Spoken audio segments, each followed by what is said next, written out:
ಎಷ್ಟೋ ಜನ ನಮಗೆ ವಿರೋಧ ವ್ಯಕ್ತಪಡಿಸೋರು ಅವರ ಹೆಂಡತಿ ಮಕ್ಕಳೊಟ್ಟಿಗೆ ಅವ್ರ ಮನೆಯಲ್ಲಿ ನಿದ್ದೆ ಮಾಡ್ತಾ ಇಲ್ವಾ ಸರ್? ಆಲೋಚನೆ ಮಾಡಲಿ ಸರ್ ಅವರು. ಆ ಮಾತಲ್ಲಿಗೆ ಯಾರಿಗೆ ಆಗ್ತಾ ಇಲ್ಲ ಅವರ ಪರವಾಗಿ ಅವ್ರ ಕಣ್ಣಿಗೆ ಕಾಣಿಸ್ತಾ ಇರಲಿ, ಅವರಿಗೋಸ್ಕರ ನಮ್ಮ ಹೋರಾಟ ಮಾಡ್ತಾರೆ ಸರ್.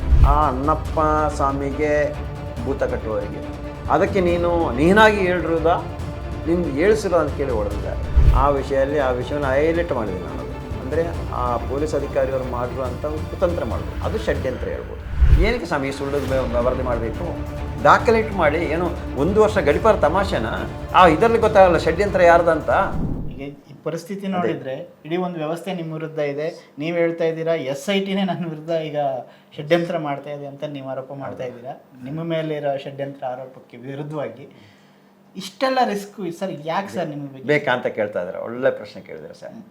ಯಾರೂ ಕೇಳಲಿಕ್ಕಿಲ್ಲದ ಯಾವ ಥರ ಆಗ್ಬೋದು ಅಂತ ಆಲೋಚನೆ ಮಾಡಿ ಸರ್. ತಮಗೂ ಹೋಗ್ಲಿಕ್ಕೆ ಆಗ್ತಾಯಿತ್ತ ಇವತ್ತು ಅಲ್ಲಿಗೆ? ಇಷ್ಟೆಲ್ಲ ಹೋರಾಟ ಮಹೇಶನ ತಿಮ್ಮರೋಳಿ ತಂಡವರು ಮಾಡಿದ್ದಕ್ಕೆ ಎಷ್ಟೋ ಕೊಲೆಗಳು ನಿಂತಿದ್ದಿಲ್ಲ ಸರ್? ಎಷ್ಟೋ ಜನ ನಮಗೆ ವಿರೋಧ ವ್ಯಕ್ತಪಡಿಸೋರು ಅವರ ಹೆಂಡತಿ ಮಕ್ಕಳೊಟ್ಟಿಗೆ ಅವ್ರ ಮನೆಯಲ್ಲಿ ನಿದ್ದೆ ಮಾಡ್ತಾ ಇಲ್ವಾ ಸರ್? ಆಲೋಚನೆ ಮಾಡಲಿ ಸರ್ ಅವರು. ನಾವೇನೋ ಅದು ಹೆಸರು ಮಾಡಲಿಕ್ಕೆ ಬಂದವರಲ್ಲ ಸರ್. ಬಡವರ ಕಣ್ಣು ಎಷ್ಟೋ ಜನರಿಗೆ ಇಂಥ ವಿಷಯವನ್ನು ನೋಡಿ ಮಾತಾಡಿಸಿ ಆಗದೆ, ಒಟ್ಟಿದ್ದ ಮಕ್ಕಳನ್ನು ಕಳ್ಕೊಂಡ್ರು ಮಾತಾಡಲಿಕ್ಕೆ ಆಗದೆ, ಧ್ವನಿ ಎತ್ತಿ ಆಗದೆ ಇದ್ದಾರಲ್ಲ ಸರ್, ಅಂಥವ್ರಿಗೋಸ್ಕರ ನಾವು ಹೋರಾಟ ಮಾಡ್ತಾ ಇರೋದು. ಅಂಥವ್ರಿಗಾಗಿ ನಾನು ನಿಂತಿರೋದು. ಆ ಕಣ್ಣೀರು ಇಂಡೈರೆಕ್ಟ್ ಆದವ್ರು ನಾವು ಒರೆಸ್ತಾ ಇದ್ದೀವಿ. ಅವರ ಪ್ರಾರ್ಥನೆ ಇಲ್ವಾ ಸರ್? ಅವರೊಂದು ಕೈ ಮುಗಿತಾ ಇಲ್ವಾ ಸರ್? ಎಷ್ಟೋ ಜನ ಕೈ ಮುಗಿತಾ ಇದ್ದಾರೆ. ಎಷ್ಟೋ ಜನ ಮೊನ್ನೆ ಅಟ್ಯಾಕ್ ಮಾಡಿ ಅಂತೇಳಿ ಎಷ್ಟೋ ಜನ ಅಳ್ತಾ ಇದ್ದಾರೆ ಫೋನ್ ಮಾಡಿ. ಸಾಕಲ್ಲ ಸರ್, ಇನ್ನೇನು ಬೇಕು ಸರ್? ಅದೇ ನಮ್ಮ ಧರ್ಮ. ಆ ಕೆಲಸವನ್ನು ಮಾಡ್ತಾ ಇದ್ದೀವಿ ಸರ್, ಬೇರೆ ಏನಲ್ಲ. ಎಷ್ಟೋ ಜನರಿಗೆ ಪಾಪ ಕಣ್ಣು ಮುಂದೆ ನೋಡಿದ್ರು ಮಾತಾಡ್ಲಿಕ್ಕೆ ಆಗ್ತಾ ಇಲ್ಲ ಸರ್. ಇವಾಗ ದನಿ ಎತ್ತಾ ಇದಾರಲ್ಲ ಸರ್, ನೋಡಿದ್ರಲ್ಲ ಮೊನ್ನೆ ಒಂದು ಲಾಡ್ಜಲ್ಲಿ ಆಗಿರೋದು. ಇದಕ್ಕಿಂತ ನಾನು ಎಷ್ಟು ವಿಡಿಯೋ ಹಾಕಿದ್ದೀನಿ ಒಬ್ಬೊಬ್ಬರಿಗೆ ಆಗಿರೋ ಅನ್ಯಾಯವನ್ನು. ಅಲ್ಲಿ ಮಾತಾಡ್ಲಿಕ್ಕೆ ಆಗಲ್ಲ ಸರ್.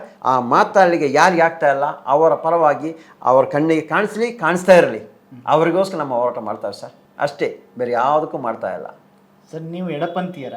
ನಾನು ಎಡಪಂಥೀಯ ಬಳಪಂಥಿ ಆ ಒಂದು ಡಿವೈಡ್ ಮಾಡಿ ಇಂದಿನ ತನಕ ಯಾವುದೇ ಕೆಲಸ ಕಾರ್ಯವನ್ನು ಮಾಡಿಲ್ಲ ಸರ್. ದೇವರಿಗೆ ಪೂಜೆ ಮಾಡ್ತಲೇ ಇದ್ವಿ ಸರ್. ಜನ ಸೇವೆ ಮಾಡಬೇಕು, ಅದನ್ನು ಮಾಡ್ತಾ ಇದ್ವಿ ಸರ್. ತಪ್ಪು ನೋಡಿ ವಿರೋಧ ವ್ಯಕ್ತಪಡಿಸ್ತಾ ಇದ್ವಿ ಸರ್. ಆ ಭ್ರಷ್ಟ ಕಂಡ್ರೆ ಜೈಲಿಗೆ ಹಾಕೋ ಕೆಲಸನೂ ಮಾಡ್ತಾ ಇದ್ದೀನಿ ಸರ್. ಈ ಒಂದು ಕೇಸ್ ಲೋಕಲ್ಲಿ ನಡೀತಾ ಇದೆ ಸರ್. ಬೇಗನೆ ಒಂದು ಜೈಲಿಗೆ ಹೋಗ್ಬೋದು ಒಬ್ಬರು. ಆ ಕೆಲಸ ಮಾಡಿ ಆ ಥರ ಕೆಲಸ ಮಾಡಿದ್ರೆ ನಾನು ಎಡಪಂಥಿ ಅಂತ ಹೇಳ್ಬೋದು ಸರ್. ಹಂಗಾರೆ ಏನು ಸರ್ ಇದು ಅರ್ಥ ಏನು ಹೇಳಿ?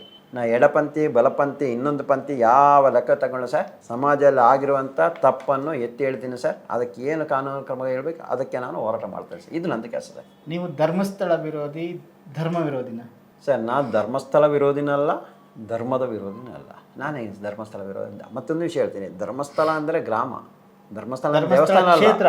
ಧರ್ಮಸ್ಥಳದ ಮಂಜುನಾಥ ಅಣ್ಣಪ್ಪ ಆ ಕ್ಷೇತ್ರದ ವಿರೋಧಿಯ ನೀವು? ಸರ್ ನಾನು ಆ ಅಣ್ಣಪ್ಪ ಸ್ವಾಮಿಗೆ ಭೂತ ಕಟ್ಟುವವರಿಗೆ ಅಲ್ಲಿಯವೇ ಪ್ರಭಾವಿ ವ್ಯಕ್ತಿಯ ಸತ್ಯ ಹೇಳ್ದ. ಭೂತ ಕಟ್ಟಿದ ನಂತರ ಸತ್ಯ ಹೇಳ್ದವ ದರ್ಶನಲ್ಲಿ ಬಂದು. ಅದಕ್ಕೆ ನೀನಾಗಿ ಹೇಳಿರುವುದ ನಿಂದು ಹೇಳಿಸಿರೋ ಅಂತ ಕೇಳಿ ಹೊಡೆದಿದ್ದಾರೆ. ಇಂಥ ಘಟನೆ ನಡೆದಿದೆ, ಗೊತ್ತಿದೆಯಲ್ಲ ಸ್ವಾಮಿ. ಮತ್ತೆ ಭೂತ ಕಟ್ಟುವವನಿಗೆ ಹೊಡೆದಿದೆ ಸರ್. ಮತ್ತು ನೀವು ಕೇಳಿದ್ರಲ್ಲ ಧರ್ಮಸ್ಥಳ ವಿರೋಧಿ ಅಂತ, ಒಂದು ವಿಷಯ ಹೇಳ್ತೀನಿ. ನನ್ನನ್ನು ಈ ಒಂದು ಹೋರಾಟಕ್ಕೆ ತಂದು ಹಾಕಿರೋದೇ ಆ ಧರ್ಮಸ್ಥಳ ಮಂಜುನಾಥ ಸ್ವಾಮಿ. ನನ್ನ ಅನುಭವ ಇದೆ. ನನ್ನ ಅನುಭವದಲ್ಲಿ ನೀವು ಹೇಳಿದ ರೀತಿಯಲ್ಲಿ ಇದನ್ನು ನೋಡಿ ನಾನು ಇದು ಹೇಳ್ತಾ ಇದ್ದೆ. ಅಲ್ಲ, ಆ ಧರ್ಮಸ್ಥಳ ಮಂಜುನಾಥ ಸ್ವಾಮಿಯ ಕಾಲುಬುಳದಲ್ಲಿ ಇಷ್ಟೆಲ್ಲ ಕೊಲೆ ಆಗ್ತಾಯಿದೆ, ಇಷ್ಟೆಲ್ಲ ಆದರೂ ಏನಕ್ಕೆ ಸ್ವಾಮಿ ನೀವು ಈ ಥರ ಕಣ್ಮುಚ್ಚಿ ನೀವು ನಂಬುವುದೇ ಇಲ್ಲ ಅಂತ ನಾನು 2 ತಿಂಗಳು ಇದ್ದ ವಿಷಯ. 2 ತಿಂಗಳು ಇವಾಗೆಲ್ಲ ಹೋರಾಟಕ್ಕೆ ಮುಂಚೆನೆ 2 ತಿಂಗಳು ಹೇಳ್ತಾಲೇ ಇದ್ದೆ. ಆದರೆ ಒಂದು ದಿನ ಮಾತ್ರ ನನಗೆ ತೋರಿಸಿಕೊಟ್ಟು ನಾನು ಇದ್ದೀನಿ ಅಂತ ತೋರಿಸಿಕೊಟ್ಟಿದ್ದಾರೆ. ಆವತ್ತಿಂದ ಹೇಳ್ತಾ ಇದ್ದೀನಿ, ಅವರು ಇದ್ದಾರೆ. ಅವ್ರು ಯಾವ ರೂಪಲ್ಲಿ ಏನಿಗೆ ಗೊತ್ತಿಲ್ಲ, ಅವರು ಇದ್ದಾರೆ. ಅವ್ರನ್ನ ನಂಬಿದ್ದೀನಿ ಸರ್. ಇಂದಿನ ತನಕ ಅವರ ಆ ಶಕ್ತಿಯಿಂದ ನಾನು ಈ ಕೆಲಸ ಮಾಡ್ತಾಯಿದ್ದೀನಿ ಸರ್. ಸರ್ ಇನ್ನೊಂದು ಪ್ರಶ್ನೆ, ಈ ಎಲ್ಲ ಹೋರಾಟದಲ್ಲಿ ನೀವು ನಾಳೆ ಜೈಲಿಗೆ ಹೋಗ್ಬೋದು, ಅಥವಾ ನೀವು ಯಾರ ವಿರುದ್ಧ ಹೋರಾಟ ಮಾಡ್ತಿದ್ದೀರೋ ನಿಮ್ಮನ್ನು ಸಾಯಿಸ್ಬೋದು. ನೀವು ಏನು ನಾನು ಇವತ್ತು ಅದರಲ್ಲಿ ಇದ್ದೀನಲ್ಲ, ಇವತ್ತು ಸಾಯ್ಬೋದು, ನಾಳೆ ಸಾಯ್ಬೋದು, ಯಾವ ಸಂದರ್ಭದಲ್ಲೂ ಸಾಯ್ಬೋದು. ಅದಕ್ಕೆ ರೆಡಿಯಾಗಿದ್ದೀನಲ್ಲ ಸರ್. ನಾನು ಯಾರನ್ನೂ ಅತ್ಯಾಚಾರ ಮಾಡಿ ಇನ್ನೊಬ್ಬರಿಗೆ ದ್ರೋಹ ಬೀಳ್ದು ದೇಶದ್ರೋಹ ಕೃತ್ಯ ಮಾಡಿ ಹೋಗ್ತಾ ಇಲ್ಲ. ಸತ್ಯಪರ ಹೋರಾಟ ಮಾಡ್ತಾ ಇದ್ದೀನಿ. ಅದಕ್ಕೋಸ್ಕರ ಸಂತೋಷವಾಗಿ ಸ್ವೀಕರಿಸ್ತಾ ಇದ್ದೀನಲ್ಲ ಸರ್. ಅದನ್ನು ನಿಮಗೆ ಇಷ್ಟೆಲ್ಲ ಮಾಡೋದಕ್ಕೆ ನಿಮಗೆ ಹಣಕಾಸು ದುಡ್ಡು ಇದೆಲ್ಲ ವಿದೇಶದಿಂದ ಬರುತ್ತೆ ಸರ್? ಸರ್ ನನ್ನ ಖಾತೆ ಎಲ್ಲ SIT ಅವ್ರು ಚೆಕ್ ಮಾಡಿರ್ಬೋದು. ಆದರೆ ಬ್ಯಾಂಕ್ ಅವ್ರಿಗೆ ನಾನು ಕಟ್ತಲೇ ಇದ್ದೇನೆ ಹೊರತು ಸಾಲ ತಗೊಂಡಿದ್ರೆ ಕಟ್ತಾ ಇದ್ದೀನಿ. ಬೇರೆ ಯಾವುದೋ ಮೂಲ ಇದ್ದರೆ ಹುಡುಕ್ಬೋದು. ನನಗೆ ಎಲ್ಲಾದರೂ ಬಂದು ಎಲ್ಲ ಹುಡುಕಿರ್ತಾರೆ. ಅದಕ್ಕೆ ನನ್ನ ಖಾತೆಯಲ್ಲಿ ಇಷ್ಟು ಕೋಟಿ ಇಷ್ಟು ಲಕ್ಷ ಬಂದು ಯಾರು ಹೇಳ್ತಾ ಇಲ್ಲ. ನೋಡಿದರೆ ನನ್ನ ಖಾತೆಗೆ ದುಡ್ಡು ಹಾಕಿ ಕೊಡ್ಬೋದು. ಅದಕ್ಕೋಸ್ಕರ ಇಷ್ಟು ನನ್ನ ಹತ್ರ ಆ ಥರ ಒಂದು ಮಾತು ಬಂದಿಲ್ಲ. ಮತ್ತು ನಾನು ದುಡ್ಡರಲ್ಲಿ ಒಂದು 10% ಆದರೂ 10% ಆದರೂ ಖರ್ಚು ಮಾಡ್ತಾ ಇರ್ತೀವಿ. ಎಷ್ಟು ಖರ್ಚು ಅಷ್ಟೇ ಖರ್ಚು ಮಾಡ್ತೀವಿ ಸರ್. ಬಸ್ಸಿಗೆ ಹೋಗೋದಾರೆ ಯಾರೋ ಗೆಳೆಯರಿದ್ದರೆ ಕರ್ಕೊಂಡೋದ್ರೆ ಅವರೊಟ್ಟಿಗೆ ಹೋಗ್ಬಿಡ್ತೀವಿ. ಅವ್ರು ತಗೊಳ್ಳಲ್ಲ. ಮತ್ತೆ ಹೋದ್ರೆ ದೊಡ್ಡ ಟಿಕೆಟ್ ಬುಕ್ ಮಾಡಿ ಆರಾಮಾಗಿ ಹೋಗಲ್ಲ. ಯಾವುದ್ರಲ್ಲಿ ಹೋಗ್ಬೇಕು ಅದರಲ್ಲಿ ಹೋಗಿ ನಂದು ಕೆಲಸ ಮಾಡಿ ನನ್ನಷ್ಟಿಗೆ ಬರ್ತಾಯಿದ್ದೀವಿ ಸರ್. ಊಟಕ್ಕೆ ಒಂದೊತ್ತು ಊಟ ಅಷ್ಟೇ. ನನಗೆ ಐಷಾರಾಮಿ ಊಟ, ದೊಡ್ಡ ಹೋಟ್ಲಿಗೆ ಹೋಗ್ಬೇಕು ಇದು ಯಾವುದಿಲ್ಲ ಸರ್. ಈ ಮಹೇಶ್ ಅಣ್ಣ, ಗಿರೀಶ್ ಮಟ್ಟಣ್ಣವರು, ಕುಸುಮಕ್ಕ ಇವರೆಲ್ಲ ಎಲ್ಲಿಂದನೂ ಕೋಟ್ಯಾಂತರ ರೂಪಾಯಿ ದುಡ್ಡು ತಗೊಂಡಿದ್ದಾರೆ ಅಂತ ಒಂದು ಕಾಲದಲ್ಲಿ ಪ್ರಚಾರ ಆಯಿತು. ಕಾಲಕ್ಕೆ ಅಲ್ಲ, ನಾನು ಕೇಳ್ತಾ ಇರೋದು ಇದು 2012ರಲ್ಲಿ ಸೌಜನ್ಯ ಅನ್ನೋ ಅತ್ಯಾಚಾರ ಮಾಡಿ ಕೊಲೆ ಮಾಡಿದ್ದಾರೆ. ಹಂಗಾರೆ ಈ ವಿರೋಧಿಗಳ ಪ್ರಕಾರವಾಗಿ ಅವತ್ತು ಯಾವ ಮನೆ ಇತ್ತು ಅವತ್ತು ಇದೇ ಥರ ಇರಬೇಕು. ಮನೆಯಲ್ಲಿ ಯಾರೋ ಒಬ್ಬರು ಡೆತ್ ಆದರೆ ಮತ್ತೆ ಅಭಿವೃದ್ಧಿ ಆಗಬಾರ್ದು. ಹಂಗಾರೆ ನಾನು ಕೇಳ್ತಾರೆ, ಮನೆಯಲ್ಲಿ ಅಪ್ಪ ಡೆತ್ ಆದರೆ ಮಕ್ಕಳು ಯಾರು ಅಭಿವೃದ್ಧಿ ಆಗಿಲ್ವ ಸರ್? ಏನು ಮಾಡಬಾರ್ದು ಹಂಗಾರೆ? ಇದೇ ಹಂಗಾರೆ ಅಪ್ಪ ಸತ್ತ ನಂತರ ಆಗಿರೋದಾ? ಏನೆಲ್ಲ ಬರ್ತಾ ಇದೆ ಅಲ್ಲ. ನಾನು ಕೇಳೋ 3 ಕೋಟಿ ಅಂತ ಅರ್ಥ ಇಲ್ವ ಸರ್? ಮನೆ ಹೋಗಿ ನೋಡಿ ಸರ್, ಹೊರಗಿಂದ ಪ್ರಪಂಚ ಮುಖಕ್ಕೆ ಪೌಡ್ರ್ ಹಾಕಿ ಚೆನ್ನಾಗಿ ಕಾಣಿಸೋಂಗೆ ನಿಂತಿದೆ ಸರ್. ಅದ್ರ ಒಳಗೆ ಹೋಗಿ ನೋಡಿ ಇಂಟೀರಿಯರ್ ಹೆಂಗಿದೆ, ಯಾವುದು ಗ್ರಾನೈಟ್ ಆಗಿದೋ, ಇಟಾಲಿಯನ್ ಗ್ರಾನೈಟ್ ಹಾಕಿರೋದಾ, ಇಲ್ಲ ದೊಡ್ಡ ಯಾವುದೋ ಐಷಾರಾಮಿ ಗ್ರಾನೈಟ್ ತಂದು ಹಾಕಿದ್ದಾರೆ ಅಂತ ನೋಡಿ. ಇದೆಲ್ಲ ನೋಡಿಬಿಟ್ಟು ಹೇಳ್ಬೇಕು, ಸುಮ್ಮನೆ ಬಾಯಿ ಬಂದಂಗೆ ಹೇಳೋದಲ್ಲ. ನನ್ನ ಲೆಕ್ಕಲ್ಲ ಒಂದು 50 ಲಕ್ಷ ರೂಪಾಯಿ ಮನೆ ಆಗಿರ್ಬೋದು. ನಾನು ಅದನ್ನು ಕೇಳಿದೆ. ಮತ್ತು ಸೌಜನ್ಯ ಅಪ್ಪ ಇರೋ ಅವರನ್ನು ಕೇಳಿದ್ದೀನಿ ಸರ್. ಕೇಳಿ ಲಾಸ್ಟಿಗೆ ಯಾವುದು ಸಾಲ ಇವರು 35 ಲಕ್ಷ ಸಾಲ ಇದೆ ಅಂತ ಹೇಳ್ತಾರೆ. ಮತ್ತು ಅವರು PW ಕಾಂಟ್ರಾಕ್ಟರ್ ಸರ್, ಮತ್ತು 5-6 ಎಕರೆ ಜಾಗ ಇದೆ ಸರ್. ಹಂಗಾರೆ ಇದನ್ನೇನು ಸೌಜನ್ಯ ಹೆಸರಲ್ಲಿ ಎಲ್ಲರೂ ಕೂಡಿ ಹಾಕಬೇಕಾ? ಇವರ ಪ್ರಕಾರ ಇದು ಸರ್. ಯಾವುದೇ ಕಾರಣಕ್ಕೂ ಅದೆಲ್ಲ 100% ಸುಳ್ಳು ಅಂತಲೇ ನಾನು ಹೇಳ್ತೀನಿ. ಅದರಲ್ಲಿ ಎರಡು ಮಾತಿಲ್ಲ. ಮತ್ತು ಮಹೇಶನ್ನು ಯಾರಿಂದಲೋ ದುಡ್ಡು ಇಸ್ಕೊಂಡು ಏನು ಷಡ್ಯಂತ್ರ ಮಾಡಿ ಏನು ಮಾಡೋ ಅದು ಮಾಡ್ತಾಯಿಲ್ಲ. ಅವ್ರು ದೇವಸ್ಥಾನ ಕಟ್ತಾರೆ, ಅವರ ಜಾಗ ಮಾರಿ ದೇವಸ್ಥಾನದ ಅದೆಲ್ಲ ಕಟ್ತಾ ಇರೋದು. ಇಲ್ಲಾಂದ್ರೆ ಅಷ್ಟೆಲ್ಲ ಕೋಟಿ ದುಡ್ಡು ತಂದುಬಿಟ್ಟು ಯಾರು ಕೊಡೋರೂ ಇಲ್ಲ. ಯಾರು ಅಂತ ಬೇಕಲ್ಲ ಸರ್? ಯಾವ ಉದ್ದೇಶಕ್ಕೆ ಕೊಡಬೇಕು ಸರ್? ಅದು ಬೇಕು ತಾನೆ, ಒಂದೆರಡಲ್ಲ, ಅದು ಯಾವ ಉದ್ದೇಶಕ್ಕೆ ಬೇಕಂತಾನೆ ಬೇಕ್ತಾನೆ. ಮತ್ತು ಮಹೇಶೆಲ್ಲ ಕೃಷಿ 10 ಎಕರೆ ಜಾಗ ಇದೆ ಅಂತ ಕಾಣಿಸುತ್ತೆ, ಕೃಷಿ ಮಾಡ್ತಾ ಇದ್ದಾರೆ. ತೋಟ ಇದೆ. ಮತ್ತಿನ್ನೇನು ಸರ್? ಹಂಗಾರೆ ಇವರು ಹೋರಾಟಗಾರರು ಯಾರು ಏನೋ ₹1 ಸಂಪಾದನೆ ಮಾಡಬಾರ್ದು. ಹಂಗಾರೆ ಇರೋ ಉದ್ದೇಶಕ್ಕೆ ಹೋರಾಟಗಳು ದುಡ್ಡು ಬರ್ತಾ ಅಂತ ನನಗೆ ಗೊತ್ತಿಲ್ಲ ಸ್ವಾಮಿ. ಆ ರೀತಿಯಲ್ಲಿ ಒಂದು ಟೀಮ್ ಇರ್ಬೋದು. ಆದರೆ ನಮ್ಮಲ್ಲಿ ದುಡ್ಡಿಗೋಸ್ಕರ ಯಾವುದೇ ಒಂದು ಹೋರಾಟ ಮಾಡ್ತಾ ಇಲ್ಲ. ಸೌಜನ್ಯ ಹೆಸರಲ್ಲಿ ಆಗಲಿ, ಧರ್ಮಸ್ಥಳ ಹೆಸರಲ್ಲಾಗಲಿ ಯಾವುದೇ ಒಂದು ಅವ್ಯವಹಾರ ಯಾರು ಮಾಡಲಿಲ್ಲ. ಅದು ಮಾತು ಹೇಳ್ಬೋದು ಸರ್ ನಾನು.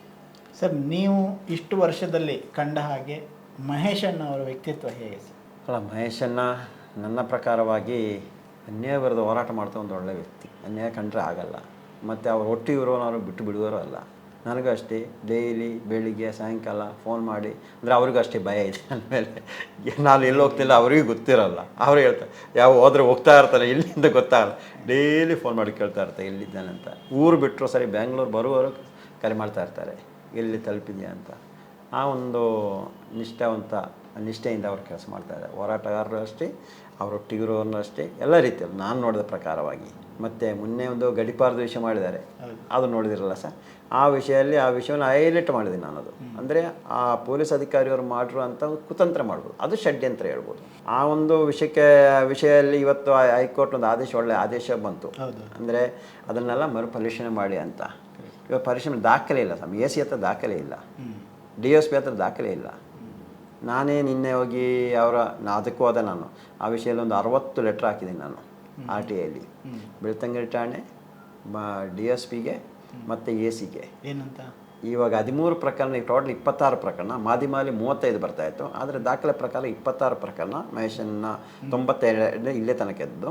ಆದರೆ 16 ಪ್ರಕರಣ ಖುಲಾಸೆ ಆಗಿದೆ. ಆದರೂ ಅಲ್ಲಿ ತೋರಿಸಿದ್ರೆ 16 ಪ್ರಕರಣ ಅಂತ ತೋರಿಸಲ್ಲ, 13 ಪ್ರಕರಣ ಖುಲಾಸೆ ಆಗಿದೆ, 13 ಪ್ರಕರಣ ಉಳಿದಂತ ಹೇಳ್ತಾರೆ. ಆದರೆ ಉಳಿದ ಪ್ರಕರಣ 10 ಇರೋದು ಸರ್ ಕಾನೂನು ಪ್ರಕಾರವಾಗಿ. 16 ಖುಲಾಸೆ ಆಗಿದೆ. ಆದರೂ 13 ಪ್ರಕರಣ ಖುಲಾಸೆ ಆಗಲು ಕಾರಣ ಏನು ಕೇಳಿದರೆ, ನ್ಯಾಯಾಲಯ ಇವಾಗ ದೂರುದಾರ ಮತ್ತು ಸಾಕ್ಷಿದಾರರು ನ್ಯಾಯಾಲಯಕ್ಕೆ ಬರ್ತಾ ಇರುವಾಗ ಮಹೇಶನ್ನಿಗೆ ಭಯ ಬಿದ್ದು ಸಾಕ್ಷಿ ಹೇಳಲಿಕ್ಕೆ ಬರ್ತಾ ಇಲ್ಲ, ದೂರುದಾರರು ನ್ಯಾಯಾಲಯಕ್ಕೆ ಬರ್ತಾ ಇಲ್ಲ. ಈ ಒಂದು ಕಾರಣದಿಂದಾಗಿ 13 ಪ್ರಕರಣ ಬಿದ್ದೋಗಿದೆ ಅಂತ ಸ್ವಾಮಿ. ಅದನ್ನು ನಾನು ಕೇಳಿದೆ DSP ಅವರಿಗೆ.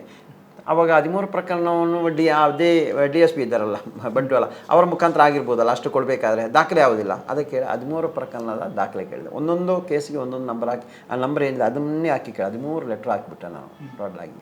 ಈ ಪ್ರಕರಣದಲ್ಲಿ ದೂರುದಾರರಿಂದ, ಅಂದರೆ ಅವರು ಎದುರಿಸ್ತಾರಂತ ಹೇಳಿದಾರಲ್ಲ, ಅವರಿಂದ ಪಡೆದ ದೂರು, ಅವರು ತಮಗೆ ಹೇಳಿ ತಾವು ಸ್ವಯಂಪ್ರೇರಿತವಾಗಿ ಪ್ರಕರಣ ದಾಖಲು ಮಾಡಿರೋದು, ಇಲ್ಲ ಇವರು ನ್ಯಾಯಾಲಯಕ್ಕೆ ಹೋಗ್ಲಿಕ್ಕೆ ಆಗ್ತಾ ಇಲ್ಲ ಅಂತ ತಮಗೆ ಬಂದು ಹೇಳುವ ತಾವು ಅವ್ರನ್ನ ಕರ್ಕೊಂಡು ನ್ಯಾಯಾಲಯಕ್ಕೆ ಕೊಟ್ಟಿರುವಂಥ ವರದಿ, ಈ ತನಿಖೆ ವರದಿ ಎಲ್ಲ ಕೇಳಿದ್ದೀನಿ. ಇವು ಎಲ್ಲಿಂದ ತಂದು ಕೊಡೋಣ ಸರ್? ಬಾಯಿ ಮಾತಲ್ಲಿ ಬರೆದು ಬಿಟ್ಟಿದ್ದಾರೆ. ಅದನ್ನು ಕೇಳ್ತಾ ಇದ್ದಾರೆ ಕೋರ್ಟು ಕೊಡಿ ಅಂತ. ನಾನು ಅದನ್ನು ನಿನ್ನೆ AC ಅವರಿಗೆ RTIಯಲ್ಲಿ ಹಾಕಿದೆ. ಬಂಟ್ವಾಳ DSP ಅವರು ಕೊಟ್ಟಿರುವಂಥ ದಾಖಲೆ ಕೇಳಿದ್ದೀನಿ. ಇಂಥ ಪ್ರಕರಣಕ್ಕೆ ದಾಖಲೆ ಕೊಟ್ಟು ಅದರ ಪ್ರಕಾರವಾತಾನೆ ನ್ಯಾಯಾಲಯ ಆದೇಶ ಮಾಡಿರೋದು. ದಾಖಲೆ ಕೇಳಿದರೆ ನಾನು ಅದನ್ನು ಕೇಳಿದೀನಿ, DSP ಅವರು ತಮಗೆ ಕೊಟ್ಟು ವರದಿ ಕೇಳಿದೀನಿ. ಇವ್ರು ನೋಡಿ ಅದು ತಿರ್ಗಾ DSP ಕಳಿಸ್ತಾ ಇದ್ದಾರೆ, ಬೆಳ್ತಂಗಡಿ ಕಳಿಸ್ತಾ ಇದ್ದಾರೆ. DSP ಕೇಳಿದೀನಿ, ತಾವು ಯಾವುದೋ ಬೆಳ್ತಂಗಡಿ ಪೊಲೀಸವರು ಕೊಟ್ಟ ವರದಿಯ ಪ್ರಕಾರವಾಗಿ ತಾವು DSP ಕಳಿಸಿಕೊಟ್ಟು ವರದಿ ಕೇಳಿದೆ 13 ಪ್ರಕರಣದ್ದು. ಅವರು ನೋಡಿದ್ರೆ ಅದು ಕೊಡ್ತಾ ಇಲ್ಲ, ಬೆಳ್ತಂಗಡಿಗೆ ಕೊಡ್ತಾ ಇಲ್ಲ. ಏನಕ್ಕೆ ಸ್ವಾಮಿ ಸುಳ್ಳು ವರದಿ ಮಾಡಬೇಕು? ದಾಖಲೆ ಇಟ್ಟು ಮಾಡಿ. ಏನು 1 ವರ್ಷ ಗಡಿಪಾರ ತಮಾಷೆನಾ? ಇದರಲ್ಲಿ ಗೊತ್ತಾಗಲ್ಲ ಷಡ್ಯಂತ್ರ ಯಾರ್ದಂತ. ಒಂದು ಗನ್ ತಗೊಂಡು ಹೋದ್ರೆ ಮಹೇಶನ ಮನೆಗೆ ಬಂದು ರೈಡ್ ಉದ್ದೇಶ ಯಾರು ಗನ್ ತಗೊಂಡೋಗಿ 1.5 ತಿಂಗಳು ಇಟ್ಟ ನಂತರ ಅದಕ್ಕೆ FIR ಮಾಡ್ತಾ ಇದ್ದಾರೆ. ಆಲೋಚನೆ ಮಾಡಿ ಸ್ವಾಮಿ, ಒಂದು ಗನ್ ತಿಕ್ಕರೆ ಏನು 1.5 ತಿಂಗಳು ಬೇಕಾ FIR ಮಾಡಿಸಿ? ಇದು ಷಡ್ಯಂತ್ರ ಅಲ್ವಾ? ಇದೆಲ್ಲ ಷಡ್ಯಂತ್ರ ಅಲ್ಲ. ನಾವು ಸತ್ಯಪರ ಹೋರಾಟ ಮಾಡಿದ್ರೆ ಷಡ್ಯಂತ್ರ. ಇದು ಮಹೇಶನ್ನ. ಇವರು ಮಹೇಶಣ್ಣವ್ರ ಮೇಲೆ ಇದ್ದ ಕೇಸ್ಗಳು ಏನು ಆ್ಯಕ್ಚುಲಿ? ಸರ್, ಮಹೇಶನ್ನ 2013ರಿಂದ ಈ ಕಡೆ ಇರುವಂಥ ಇವಾಗಿರೋ 10 ಪ್ರಕರಣವು ಸೌಜನ್ಯ ಪರದ್ದು ಬೇರೆ ಯಾವುದಿಲ್ಲ ಸರ್ ಅದರಲ್ಲಿ. ಹೌದು, ಹಿಂದುತ್ವವಾಗಿ ಹೋರಾಟ ಮಾಡೋ ಒಂದಿಷ್ಟು ಕೇಸ್ ಇತ್ತು, ಅದೆಲ್ಲ ಬಿದ್ದೋಗಿದೆ. ಜಗಳ ಮಾಡೋದು, ಹೊಡೆದು ಬಡಿದು ಎಲ್ಲ ಬಿದ್ದೋಗಿದೆ. ಯಾನಂತರ ಇರೋದೆಲ್ಲ ಸೌಜನ್ಯದು. ಒಂದು 3-4 ಪ್ರಕರಣ ಎಲ್ಲ ಸ್ವಯಂ ಪ್ರೇರಿತವಾಗಿ ದಾಖಲು ಮಾಡ್ಕೊಂಡಿದ್ದಾರೆ. ಏನು ಸೌಜನ್ಯ ಪ್ರಕರಣದಲ್ಲಿ ಏನು ಅದೇನೋ ಗೊತ್ತಿಲ್ಲ ಸ್ವಾಮಿ. ಇವಾಗ ಬ್ರಹ್ಮಾವರದಿಂದ ಪೊಲೀಸ ಯಾರೋ ಬ್ರಹ್ಮಾವರಲ್ಲೊಂದು ಪ್ರಕರಣ ದಾಖಲು ಮಾಡಿದರೆ 18ನೇ ತಾರೀಕು ನೋಟಿಸ್ ಕೊಡೋದು. ಅವರ ಇದು ವೈಫ್ ಇದ್ದರು, ಅವರಿಗೆ 15ರೊಳಗೆ ಬರ್ತೀವಿ ಅಂತ ಬರೆದು ಕೊಟ್ಟಿದ್ದಾರೆ. ತಿರುಗಾ ಬಂದು 20ಕ್ಕೆ ನೋಟಿಸ್ ಕೊಡೋದು, 19 ನೋಟಿಸ್ ಕೊಡೋದು, 19 ಕೊಟ್ಟು 20ನೇ ತಾರೀಕು ಬೆಳಿಗ್ಗೆ 10 ಗಂಟೆಗೆ ಅಲ್ಲಿರ್ಬೇಕಂತ ಹೇಳಿದ್ರು. ಬ್ರಹ್ಮಾವರ ಕಡಿಮೆ ಅಂದರೆ 1.5-2 ಗಂಟೆ ಬೇಕು ಅಲ್ಲಿ ತಲುಪಬೇಕಾದ್ರೆ. ಅಂಥ ಸಮಯ 24 ಬೆಳಿಗ್ಗೆ 25-30 ಪೊಲೀಸರು ಬಂದರು ಮಹೇಶ್ ಅರೆಸ್ಟ್ ಮಾಡಬೇಕಂತ. 9ವರೆಗೆ ಇಲ್ಲಿದ್ದಾರೆ ಸ್ವಾಮಿ. ಇಲ್ಲಿ ಹೊರಡಲಿಕ್ಕೆ ಏನು ಟೈಮ್ ಇಲ್ವಾ? ನನಗೆ ಹೇಳಿದ್ರು ಹೋಗ್ಬೇಕು, ಹೋಗಿ ಬರೋಣ ಇವತ್ತು ಅಂತ ಹೇಳಿದ್ರು. ಆಯ್ತಾ ಅಂತೇಳಿ ನಾನು ಹೇಳಿದೆ. 9:30 ಹೊತ್ತಿಗೆ ಪೊಲೀಸರು ಮಹೇಶನ ಮನೆ ಇದ್ದಾರೆ. 2 ಗಂಟೆ ಬೇಕು ಅಲ್ಲಿ ಹೋಗ್ಬೇಕಾದ್ರೆ. ಆಲೋಚನೆ ಮಾಡಿ, ಅಲ್ಲಿಂದ ಪೊಲೀಸರು ಬಂದು ರಾತ್ರಿನೇ ಬೆಳ್ತಂಗಡಿ ಠಾಣೆಗೆ ಕೂತು ರೆಡಿಯಾಗಿ ಬೆಳಿಗ್ಗೆ ಬಂದು ಬಂಧನ ಮಾಡ್ಕೊಂಡು ಹೋಗೋಣ ಅಂತ. ಅಲ್ಲ ಅವರು ಫಸ್ಟಿಗೆ ಮಹೇಶನ ನಿಮಿಷ ನಾವು ಕರ್ಕೊಂಡು ಬರ್ತೀವಿ ಹೋಗಿ ಅಂತ ಏನು ಕೇಳಿದ್ರು. ನಾನು ನನ್ನಷ್ಟೇ ನಾವು ಪೊಲೀಸರು ಅವರಿಗೆ ಮಾತಾಡಿಸ್ತಾ ಇದ್ದೆ, ಪರಿಚಯದವರಲ್ಲ. ಅಲ್ಲಿ ಏನೋ ಯಾರಿಗೂ ಏನು ಹೇಳಿಲ್ಲ. ಆ ನಂತರ ಮಹೇಶನ್ನ ಬಂದರು, ಸರಿ ಹೋಗೋಣ ಅಂತೇಳಿ ಗಿರೀಶಣ್ಣವರ ಕಾರಲ್ಲೇ ಹೋಗಿರೋದು. ಅಲ್ಲಿ ಒಂದು ಜೈ ಮಾತ್ರ ಹಾಕಿರೋದು. ಪೊಲೀಸರ ಧಿಕ್ಕಾರಾಗಿಲ್ಲ, ಅವರಿಗೆ ಕರ್ತವ್ಯಕ್ಕೆ ಏನು ಯಾವುದೇ ರೀತಿಯಲ್ಲಿ ಅಡ್ಡ ಹಾಕಿಲ್ಲ. ಆದರೆ ಮಹೇಶನ್ನ ಕರ್ಕೊಂಡು ಹೋದ್ರು. ಅವತ್ತು ನಮಗೆ ಮಧ್ಯಾಹ್ನ ಗೊತ್ತಾಯಿತು ಇವ್ರನ್ನ ಜೈಲಿಗೆ ಕಳಿಸೋಕ್ಕೆ ಪ್ಲ್ಯಾನ್ ಮಾಡಿ ಇರೋದಂತ. ಪ್ಲ್ಯಾನ್ ಮಾಡಿಬಿಟ್ಟು ಕರ್ಕೊಂಡು ಹೋಗಿರೋದು. ಆ ನಂತರ ಬಂದು 22ಕ್ಕೆ ಜೈಲಲ್ಲಿದ್ದರೆ ಕರ್ತವ್ಯಕ್ಕೆ ಅಡ್ಡಿ ಅಂತ 22ಕ್ಕೆ ಬೆಳ್ತಂಗಡಿಯಲ್ಲಿ ಠಾಣೆಯಲ್ಲಿ ಪ್ರಕರಣ ದಾಖಲು ಮಾಡ್ತಾ ಇದ್ದಾರೆ ಮಹೇಶನ ಮೇಲೆ ಸ್ವಯಂ ಪ್ರೇರಿತವಾಗಿ. ಏನು ಸರ್ ಇದು? ಏನು ಅರ್ಥ ಏನು ಹೇಳಿ? ಆವಾಗ ಇನ್ನೊಂದು ಪ್ರಕರಣ ಹಾಕಿಬಿಟ್ಟು ಅಲ್ಲಿ ಜಾಮೀನು ಸಿಗೋದಂಗೆ ಮಾಡೋಣ ಅಂತ ಇವರ ಉದ್ದೇಶ. ಇದು ಷಡ್ಯಂತ್ರ. ಅಲ್ಲಿ ನಾವು ಮಾಡ್ತಾ ಇರೋದ್ರ ಷಡ್ಯಂತ್ರ, ಇದು ಷಡ್ಯಂತ್ರ ಹೇಳ್ತೀವಿ. ಈ ರೀತಿಯಲ್ಲಿ ಒಂದೊಂದು ಪ್ರಕರಣ ದಾಖಲು ಮಾಡಿ ಒಂದು 10 ಪ್ರಕರಣ ಇಷ್ಟ ಮಾಡಿ ಇವರು ಇವಾಗ ಗಡಿಪಾರ ಆದೇಶ ಮಾಡಿಸ್ತಾ ಇರೋದು. ಆದರೆ ಈ ಟೈಮಲ್ಲಿ ಕೋರ್ಟು ರಿಲೀಫ್ ಅಲ್ಲ, ಕೋರ್ಟ್ ಎಲ್ಲ ಕಡೆಯಿಂದಲೂ ನಮಗೆ ಅಲ್ಲಿ ಕೊನೆಗೆ ಪಕ್ಷದಲ್ಲಿ ಎಲ್ಲ ಕೊಡ್ತಾ ಇದೆ. ಸೌಜನ್ಯ ಒಂದು ಹೋರಾಟವನ್ನು ಮಲಗಿಸ್ತಾಳೆ, ಅದೇ ಥರ ಎಬ್ಬಿಸಿರ್ತಾಳೆ. ಇದೇ ಕೆಲಸ ಅವತ್ತಿಂದ ಇವತ್ತು ತನಕ ಆಗ್ತಾ ಇರೋದು. ಲಾಸ್ಟಿಗೆ ಹೋಗಿ ಹೊಡಿತಾಳೆ. ಅವಾಗ ಗೊತ್ತಾಗುತ್ತೆ ಏನಾಗುತ್ತೆ ಅಂತ. ಇವಾಗ ನಮಗೆ ಎಷ್ಟು ಬೇಕಾದ್ರೆ ಕಷ್ಟ ಕೊಡಲಿ, ತೊಂದರೆ ಇಲ್ಲ. ಲಾಸ್ಟಿಗೆ ಜಯ ಅಂತಲ್ಲ, ಸತ್ಯ ಹೊರಗೆ ಬರುತ್ತೆ ಅಂತ ನಾವು ಹೇಳ್ತಾ ಇದ್ದೀವಿ ಸರ್. ಖಂಡಿತ ಸರ್. ಪ್ರಿಯ ವೀಕ್ಷಕರೇ, ಇಷ್ಟೊತ್ತರಿಗೆ ನಮ್ಮ ಜಯಂತ್ ಅವರು ಇಲ್ಲಿ ಹೇಳಿರ್ತಕ್ಕಂತಹ ಮಾಹಿತಿಗಳೆಲ್ಲವನ್ನು ಕೂಡ ಗಮನಿಸಿದಾಗ ಇಲ್ಲಿ ಷಡ್ಯಂತ್ರ ಮಾಡಿದ್ಯಾರು ಅಥವಾ ಯಾಕೆ ಈ ರೀತಿ ಮಾಡಿದ್ರು ಅಂಥೇಳಿ ನಿಮ್ಮ ವಿವೇಚನೆಗೆ ನಾವು ಬಿಡ್ತಾ ಇದ್ದೀವಿ. ಆದರೆ ನಾವು ಮೊದಲಿಂದನೂ ಕೂಡ ನಮ್ಮ ಕನ್ನಡ ಪ್ಲಾನೆಟ್ ಚಾನಲ್ ಇರ್ಬೋದು ಅಥವಾ ಈ ವಿಷಯದಲ್ಲಿ ಹೋರಾಟ ಮಾಡ್ತಿರ್ತಕ್ಕಂಥ ಎಲ್ಲರೂ ಕೂಡ ಅದನ್ನು ಹೇಳ್ತಾ ಇರ್ತಕ್ಕಂಥದ್ದು ನ್ಯಾಯ ಸಿಗಬೇಕು, ನ್ಯಾಯ ಮತ್ತು ಧರ್ಮ ಈ ನೆಲದಲ್ಲಿ ಉಳಿಬೇಕು ಅನ್ನೋಂಥದ್ದು, ಮತ್ತು ಪ್ರಾಣ ಕಳ್ಕೊಂಡಿರ್ತಕ್ಕಂಥ ಅತ್ಯಾಚಾರಕ್ಕೊಳಗಾಗಿರ್ತಕ್ಕಂಥ ಆ ಹೆಣ್ಣು ಮಕ್ಕಳಿಗೆ ಅಥವಾ ಇನ್ನೂ ಎಷ್ಟೋ ಜನ ಪುರುಷರು ಕೂಡ ಇದ್ದಾರೆ ಅಲ್ಲಿ ಸಾವಿಗೀಡಾದ ಎಲ್ಲರ ಒಂದು ಎಲ್ಲರಿಗೂ ಕೂಡ ನ್ಯಾಯ ಸಿಗಬೇಕು, ಅವರ ಕುಟುಂಬಗಳಿಗೆ ನ್ಯಾಯ ಸಿಗಬೇಕು ಅನ್ನೋದೇ ನಮ್ಮ ಮುಖ್ಯವಾದಂತಹ ಒಂದು ಅಭಿಲಾಷೆ ಆಗಿದೆ. ಆ ನಿಟ್ಟಿನಲ್ಲಿ ಇವತ್ತು ಜಯಂತ್ ಅವರು ನಾವು ಈ ಹೋರಾಟವನ್ನು ಕೊನೆವರೆಗೂ ಕೂಡ ಈ ಹೋರಾಟದಲ್ಲಿ ಕೈ ಬಿಡೋ ಪ್ರಶ್ನೆನೇ ಇಲ್ಲ. ಅದು ಏನೇ ಬರಲಿ, ಅದು ಜೈಲೇ ಬರಲಿ, ಸಾವೇ ಬರಲಿ, ಯಾವುದಕ್ಕೂ ನಾವು ಎದೆಗುಂದಲ್ಲ ಅನ್ನೋ ಒಂದು ಮಾತನ್ನು ಕೂಡ ಇವತ್ತು ಹೇಳಿದ್ದಾರೆ. ಅವರ ಒಂದು ಹೋರಾಟಕ್ಕೆ ನಾವು ಕೂಡ ನಮ್ಮ ಒಂದು ದನಿಯನ್ನು ಕೂಡಿಸ್ತಾ ಅವ್ರಿಗೆ ಬೆಂಬಲವನ್ನು ಹೇಳ್ತಾ ಇದರಲ್ಲಿ ನ್ಯಾಯ ಸಿಗಲಿ ಅಂತ ಆಶಿಸ್ತಾ ಈ ಒಂದು ಮಾತುಕತೆಯನ್ನು ಮುಗಿಸ್ತಾ ಇದ್ದೀವಿ. ನಮಸ್ಕಾರ.